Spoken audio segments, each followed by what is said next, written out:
So, transactional net margin method. So, ito ro yung pagko-compare ng net margin ng bawat companies. No?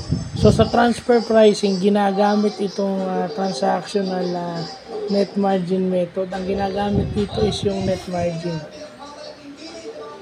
So, ang ginagamit dito, ang pinagko-compare dito is yung net profit indicator ng control, yung nako-control mo at yung hindi mo nako-control. So, yun ang ina-adjust nila.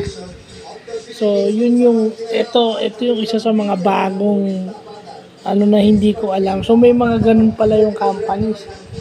Yung net margin is talagang pinagko-compare. At yun din nagde-determine ng kanilang transfer pricing. Yung transfer pricing is yung paglipat ng presyo sa mga commodities na may nag-iisang may-ari. So, yun yung pinakamadugong transfer pricing method. Yung dalawa, napakadali naman, self-explanatory. Pero yung pangatlo, yun ang pinakamahirap. Kasi yung computation nun is may uncontrolled at saka controlled na net profit indicator. So, yun yung magandang natututunan natin. No? New learning sa business. So, yun lang po.